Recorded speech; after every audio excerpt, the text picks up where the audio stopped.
ഓരോ ദിവസവും ആകാംക്ഷാഭരിതമായി മാറുകയാണ്.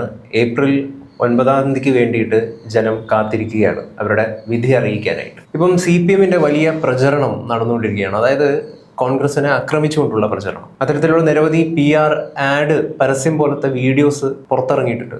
അതിൽ പറയുന്ന ഏറ്റവും പ്രധാനപ്പെട്ട ഒരു വീഡിയോ ഞാൻ ശ്രദ്ധയിൽപ്പെട്ടു. ഇന്നത്തെ കോൺഗ്രസ് എന്ന് പറയുന്നത് നാളത്തെ BJP ആണ് എന്നാണ് പല വീഡിയോസും ഇറക്കിക്കൊണ്ട് പറയുന്നത്. അതിന് നിരവധി ഉദാഹരണങ്ങൾ അവർ നിരത്തുന്നുണ്ട്.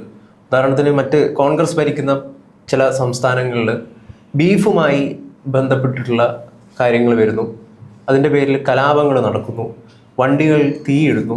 അപ്പോഴൊന്നും ഇത് ചെയ്തവർക്കെതിരെ കൃത്യമായിട്ടുള്ള നടപടി എടുക്കാനായിട്ട് കോൺഗ്രസ് സർക്കാരിന് പറ്റുന്നില്ല.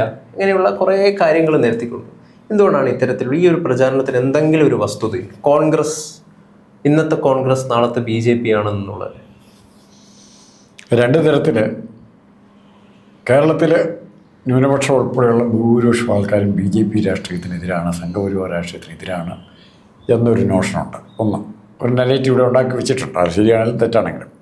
പക്ഷെ ഇപ്പോൾ അവർ പറയുന്നത് ലോകത്തിലെ ഏറ്റവും വലിയ മണ്ടന്മാരും കോമാളികളും തങ്ങളാണെന്ന് സ്വയം സമ്മതിക്കുന്നതിന് തുല്യമാണ്.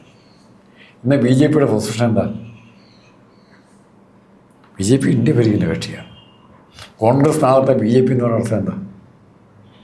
ഇന്ത്യ ഭരിക്കുന്ന കക്ഷിയായിട്ട് കോൺഗ്രസ് വളരുമെന്നല്ലേ പറയുന്നത്. ആ പരസ്യം ഉണ്ടാക്കിയവരുടെ വിവരക്കേടിനെ കുറിച്ച് പറയുക എന്നുള്ളതല്ല എന്ത് പറയാൻ.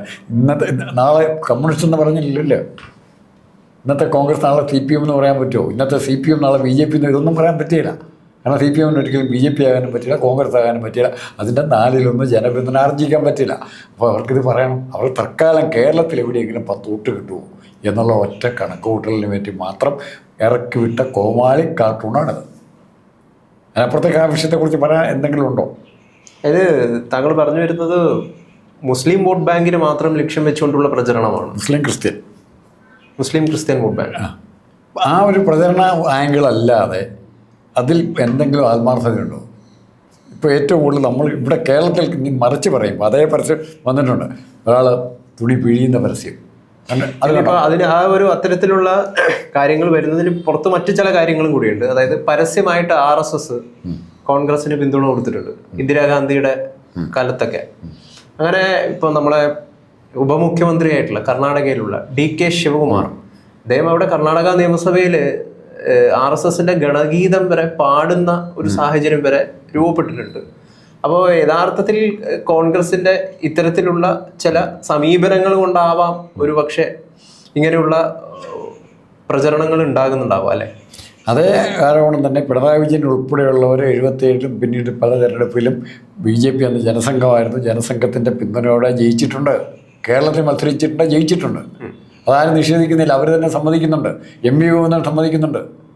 അത് തന്നെ കോൺഗ്രസും ഏതെങ്കിലും സംസ്ഥാനങ്ങളിൽ അങ്ങോട്ടും ഇങ്ങോട്ടും പ്രാദേശികമായ മറ്റ് കാരണങ്ങൾ വഴി ചെയ്യും. ഇവിടെ BJP CPM ആയിട്ട് ചേർന്നതിൻ്റെ കാരണം അടിയന്തരാവസ്ഥ എന്ന് പറഞ്ഞാൽ കിരാതമായ നിയമം ഇവിടെ കോൺഗ്രസ് കൊണ്ടുവന്നു, ഇന്ദിരാഗാന്ധി കൊണ്ടുവന്നു.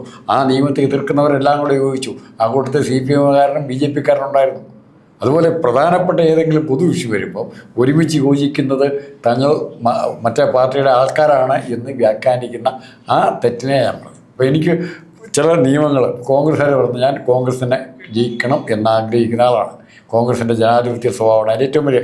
പക്ഷെ മറിച്ച് കോൺഗ്രസ് അനുകൂലിക്കേണ്ടതായ ഒത്തിരി കാര്യങ്ങളുണ്ട്. മോഡിയിൽ ഇപ്പോൾ തരൂർ എത്രയോ കാര്യങ്ങൾ അനുകൂലിക്കുന്നുണ്ട്. ആ ഒരു സമീപനം രാഷ്ട്രീയ കക്ഷികൾ സ്വീകരിക്കാൻ തയ്യാറാകത്താണ് ഇവിടുത്തെ പ്രശ്നം. അതായത് കോൺഗ്രസിന്റെ ഏറ്റവും വലിയൊരു മനോഹാരിത എന്ന് പറയുന്നതും ഈ അഭിപ്രായങ്ങളുടെ ഒരു വലിയ ആഘോഷമാണ് കോൺഗ്രസ്. ആ അഭിപ്രായങ്ങളുടെ ആഘോഷം യഥാർത്ഥത്തിൽ റെപ്രസെന്റ് ചെയ്യുന്നത് ഇന്ത്യ എന്ന് പറയുന്ന ബഹുസ്വരതയെ അംഗീകരിക്കുന്ന ഒരു രാഷ്ട്രത്തെ തന്നെയാണ്. ഇപ്പൊ ശശി തരൂർ ഇതിനിടെ പറഞ്ഞത് എന്താണ്? അദ്ദേഹം പറഞ്ഞത് ഇറാന്റെ നമ്മളെ ഇറാൻ വിഷയത്തിൽ, പശ്ചിമേഷ്യൻ യുദ്ധ വിഷയത്തിൽ ഇന്ത്യ സ്വീകരിക്കുന്ന, മോദി സർക്കാർ സ്വീകരിക്കുന്ന ആത്മസംയമനം എന്ന് പറയുന്നത് അത് ഭാരതത്തിന്റെ കരുത്തിനെ സൂചിപ്പിക്കുന്നതാണെന്ന് പറഞ്ഞൊരു നിലപാട് ശശി തരൂരിന് കോൺഗ്രസിൽ നിന്നുകൊണ്ട് പറയാൻ വേണ്ടി സാധിക്കുന്നു എന്നുള്ളതാണ്. അപ്പൊ യഥാർത്ഥത്തിൽ കോൺഗ്രസ് എന്ന് പറയുന്നത് ഇന്ത്യൻ ദേശീയത ഏറ്റവും കൂടുതൽ ഉയർത്തിപ്പിടിക്കുന്ന ഒരു പാർട്ടി കോൺഗ്രസ് ആണ്. അതിനവർക്ക് വലിയ രീതിയിലുള്ള പരാജയങ്ങളും പോരായ്മകളും കഴിഞ്ഞ കുറേയധികം വർഷങ്ങളിൽ സംഭവിച്ചിട്ടുണ്ട്. പക്ഷെ അതൊക്കെ പരിഹരിച്ചുകൊണ്ട് മുന്നോട്ട് നീങ്ങുകയാണ് കോൺഗ്രസ്, രാഹുൽ ഗാന്ധിയുടെ നേതൃത്വത്തിലുള്ള കോൺഗ്രസ്. UDF എന്ന് നമുക്ക് ഇപ്പോഴത്തെ പല അവരെടുക്കുന്ന സമീപനങ്ങളും ശ്രദ്ധിച്ചു കഴിഞ്ഞാൽ മനസ്സിലാക്കാൻ സാധിക്കുന്നതാണ്. അപ്പോൾ ആ അർത്ഥത്തിൽ താങ്കൾ പറഞ്ഞ CPM-ൻ്റെ മുദ്രാവാക്യമില്ലേ, നാളെ BJP-യുടെ അധികാരം കോൺഗ്രസിൻ്റെ കീഴിലേക്ക് മാറക്കൂടായില്ല, അധികാരം നഷ്ടപ്പെടും എന്നുള്ള ഭയം, അതായത് ആകെയുള്ളൊരു തുരുത്താണ് ഈ കൊച്ചു കേരളം എന്ന് പറയുന്നത്. ഈ കൊച്ചു കേരളത്തെ ഭരിക്കുക എന്ന് പറയുന്നത് അത്ര വലിയ ബുദ്ധിമുട്ടുള്ളൊരു കാര്യമൊന്നുമല്ല, എളുപ്പമായിട്ടുള്ളൊരു സംഗതി തന്നെയാണ്. പക്ഷെ അതിൽ പോലും LDF-ന് കഴിഞ്ഞ 5 വർഷമായിട്ട് നിരവധി പരാജയങ്ങൾ സംഭവിച്ചിരിക്കുന്നു എന്നുള്ളതാണ്. പ്രത്യേകിച്ചും നമ്മളെ ആരോഗ്യ മേഖലയുമായി ബന്ധപ്പെട്ടിട്ടുള്ള വിഷയങ്ങൾ ഏറ്റവും പ്രധാനപ്പെട്ടുള്ളതാണ്. ആരോഗ്യം നമ്പർ 1 ആണ് എന്ന് പറയുമ്പോൾ നമ്മുടെ മുഖ്യമന്ത്രി പിണറായി വിജയൻ ചികിത്സയ്ക്കായിട്ട് പോകുന്നത് അമേരിക്കയിലാണെന്നുള്ളത് അദ്ദേഹത്തിന് തീർച്ചയായിട്ടും പോകാം, അത് അദ്ദേഹത്തിൻ്റെതായിട്ടുള്ള താല്പര്യമാണ്. എങ്കിലും അദ്ദേഹം ചെയ്യേണ്ടത് എന്താണ്? ഇത് ഈ നമ്പർ വൺ നിന്ന് ഈ ഇടക്കിടയ്ക്ക് ഇങ്ങനെ പറഞ്ഞുകൊണ്ടിരിക്കുമല്ലോ, നമ്പർ 1 ആരോഗ്യ മേഖല, നമ്പർ 1 ആരോഗ്യ മേഖല. നമ്പർ 1 ആണെന്ന് യഥാർത്ഥത്തിൽ തെളിയിക്കേണ്ടത് ഞാൻ ചികിത്സ നേടിയത് ഇവിടുത്തെ ഒരു സർക്കാർ ആശുപത്രിയിലാണ്, നമ്മുടെ മെഡിക്കൽ കോളേജിലാണെന്ന് പറഞ്ഞുകൊണ്ടായിരുന്നു. അല്ല, ഞാനിവിടെ ജി സുധാകരൻ ഇവിടെ പോയിട്ടുള്ളൂ, പുറത്ത് പോയിട്ടില്ല ചികിത്സയ്ക്ക്. നമ്മുടെ മുഖ്യമന്ത്രി പിണറായി വിജയൻ, ബഹുമാനായിട്ടുള്ള പിണറായി വിജയൻ, ഒരു രോഗം വരുന്നു, എല്ലാവർക്കും രോഗം വരുന്നതാണ്. അപ്പോൾ അദ്ദേഹം ഇവിടുത്തെ ഒരു മെഡിക്കൽ കോളേജിൽ പോയിട്ടാണ് ചികിത്സിക്കുകയായിരുന്നെങ്കിൽ അത് തന്നെ വലിയൊരു PR ആയിരുന്നു. നമ്മളെ മെഡിക്കൽ കോളേജുകൾക്ക് കിട്ടുന്ന, ആരോഗ്യ മേഖലയ്ക്ക് കിട്ടുന്ന ഒരു വലിയ പരസ്യമായിരുന്നു. എന്തുകൊണ്ട് ആ PR ഏറ്റെടുക്കാനായിട്ട് നമ്മുടെ നാട്ടിലുള്ള മെഡിക്കൽ കോളേജുകളിൽ ചികിത്സ നേടിക്കൊണ്ട് ആരോഗ്യ മേഖലയ്ക്ക് എന്തുകൊണ്ട് ബഹുമാനായിട്ടുള്ള മുഖ്യമന്ത്രി പിണറായി വിജയൻ ഒരു പരസ്യം കൊടുക്കുന്നില്ല? നയനാർ ചികിത്സയ്ക്ക് പോയി ഇവിടെയോ ഡൽഹിയിലാണ് പോയത്, അമേരിക്കയ്ക്ക് പോയി. നയനാർക്ക് പോയിരുന്നു, അമേരിക്ക പോയില്ലല്ലോ.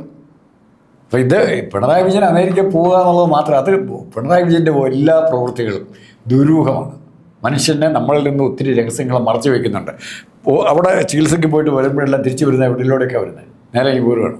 അല്ല, 2.5 മണിക്ക് പോരില്ലേ ഇന്ന്, മറിച്ച് ദുബായിലും UAE-യിലും ഒക്കെ കറങ്ങി ഒരു ടൂറിസ്റ്റ് പ്രഷർ ട്രിപ്പ് പോലെയാണ് തിരിച്ചിങ്ങോട്ട് വരുന്നത്. അതെന്താ, എന്തിനാ? എല്ലാ അമേരിക്കൻ ചികിത്സാ യാത്രകളുടെ പുറകെ ഒരു ടൂറിസ്റ്റ് യാത്രയുണ്ട്. അതെന്തിനാണ്?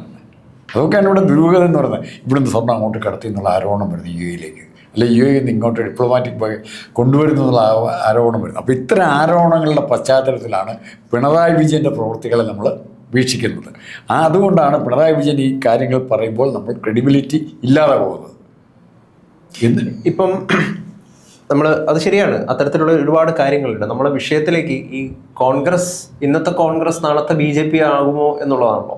ഇപ്പോൾ കഴിഞ്ഞ കുറച്ച് ദിവസങ്ങൾക്ക് മുമ്പ് ഏറ്റവും ആളുകൾക്ക് ജനസ്വീകാര്യനും പ്രിയങ്കരനുമായിട്ടുള്ള രാഹുൽ മാങ്കൂട്ടത്തിൽ ഒരു പോസ്റ്റ് ഫേസ്ബുക്കിൽ കുറിച്ചു. അത് തലശ്ശേരിയിൽ CPM-ൻ്റെ കാൻഡിഡേറ്റ് ആയിട്ടുള്ള കാരായി രാജൻ, അദ്ദേഹം ഒരു കൊലപാതക കേസിൽ പ്രതിയായിട്ടുള്ള ഒരാളാണ്. അങ്ങനെ ഒരാളെ നിങ്ങൾക്ക് എങ്ങനെ സ്ഥാനാർത്ഥിയാക്കി നിർത്താൻ പറ്റുന്നു? 7ാം പ്രതി. അതെ, 7ാം പ്രതിയായിരുന്നു. എങ്ങനെ നിർത്താൻ പറ്റുന്നു എന്ന് ചോദിച്ചുകൊണ്ടായിരുന്നു. അതിന് അദ്ദേഹം പറയുന്നുണ്ട്, ഈ കാരായി രാജൻ എന്താണ് ആ വിഷയത്തെ CPM ഡൈവേർട്ട് ചെയ്യാൻ വേണ്ടി ശ്രമിച്ചത് വർഗീയത പറഞ്ഞുകൊണ്ടാണ്. അത് RSS-നെ, അതായത് ആ വിഷയത്തിൽ RSS-നെ വലിച്ചെടുത്തിടുകയായിരുന്നു CPM എന്ന് പറഞ്ഞു, എന്നിട്ടൊരു വർഗീയതയ്ക്ക് ശ്രമിക്കുകയായിരുന്നു എന്നാണ് അദ്ദേഹം പറഞ്ഞത്. രാഹുൽ മാങ്കൂട്ടത്തിനെതിരെ വലിയ ഒരു വിമർശനം വരെ രൂപപ്പെട്ടിട്ടുണ്ടായി. ഇദ്ദേഹം RSS-നെ പിന്തുണയ്ക്കുന്നു എന്ന് പറഞ്ഞിട്ട് രാഹുൽ RSS-നെ പിന്തുണയ്ക്കുന്നു മാത്രമല്ല, കാരായി രാജനെ നിർത്തുന്നതിൻ്റെ കാരണം കാരായി രാജനും ശൈലജയും രണ്ടുപേരും മക്കൾ അങ്ങോട്ടും ഇങ്ങോട്ടും പരസ്പരം കല്യാണം കഴിച്ചിരിക്കുന്നു. മകൻ മകളെ, അവിടുത്തെ മകൻ ഇപ്പുറത്തും. എന്തിനാണ് കല്യാണം കഴിച്ചിരിക്കുന്നത് ചോദിച്ചാൽ, ശൈലജ ടീച്ചറെ മട്ടന്നൂരിൽ നിന്ന് മാറ്റുമ്പോൾ പ്രതിഷേധം ഉണ്ടാകരുത്, അവരുടെ പ്രതിഷേധം ഉണ്ടാകരുത്, പാർട്ടിയുടെയും പ്രതിഷേധം ഉണ്ടാകരുത്. കാരണം തോക്കുന്ന സീറ്റിലേക്കാണ് മാറ്റിയിരിക്കുന്നവരെ. അപ്പോൾ അവരെ അത് ഉറപ്പിക്കാൻ വേണ്ടി കാരായി രാജൻ അപ്പുറം സീറ്റ് വന്നു കഴിഞ്ഞപ്പം ശൈലജയ്ക്കൊന്നും മിണ്ടാമില്ല, മകളുടെ ഭർത്താവല്ലേ, അപ്പുറം മകനിലെ അങ്ങോട്ടും ഇങ്ങോട്ടും ആ റിലേഷൻഷിപ്പ് ഉണ്ടാക്കി. അതുകൊണ്ട് മാത്രമാണ് കാരായി രാജനോട് ടിക്കറ്റ് കൊടുക്കണമെന്നാണ് TK ഗോവിന്ദനെ പോലുള്ള സഹാക്കൾ പറയുന്നത്. ഇവിടെ ഏറ്റവും കൗതുകകരമായൊരു ഡെവലപ്മെൻറ്റ് നമ്മൾ അറിയുന്നുണ്ട്, പക്ഷെ നമ്മൾ ശ്രദ്ധിക്കാതെ പോകുന്നൊരു ഡെവലപ്മെൻ്റ് എന്ന് പറയുന്നത്, കോൺഗ്രസ് RSS ബന്ധത്തെക്കുറിച്ച് പറയുന്നതിൽ ചില വസ്തുതാപരമായ സത്യങ്ങൾ വരും.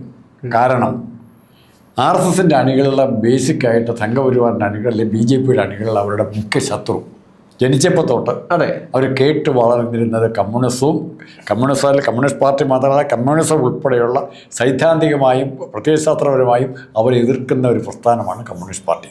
ആ കമ്മ്യൂണിസ്റ്റ് പാർട്ടിയുടെ നേതാക്കൾ RSS-ൻ്റെ അല്ലെങ്കിൽ BJP-യുടെ ചില നേതാക്കൾ ഒരു അപ്രഖ്യാപിത സഖ്യം ഉണ്ടാക്കുന്നു, അലിഖിത സഖ്യം ഉണ്ടാക്കുന്നു എന്നുള്ള ധാരണ ധാരാളം RSS പ്രവർത്തകരെയും ഉണ്ടായിട്ടുണ്ട്.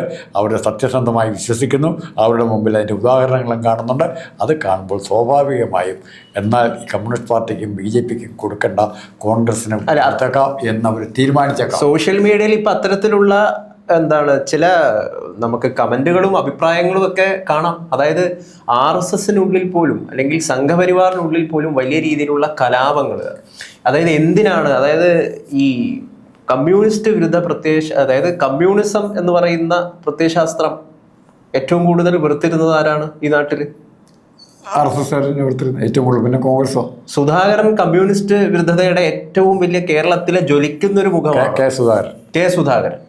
അപ്പോൾ അങ്ങനെയുള്ള കൂട്ടർക്ക് BJP അല്ലെങ്കിൽ സംഘപരിവാർ പ്രവർത്തകർ വോട്ട് ചെയ്യുന്നു, ആർക്ക്? CPMന് വോട്ട് ചെയ്യുന്നു എന്നുള്ളതിൽ വലിയ വിമർശനം രൂപപ്പെടുകയാണ്.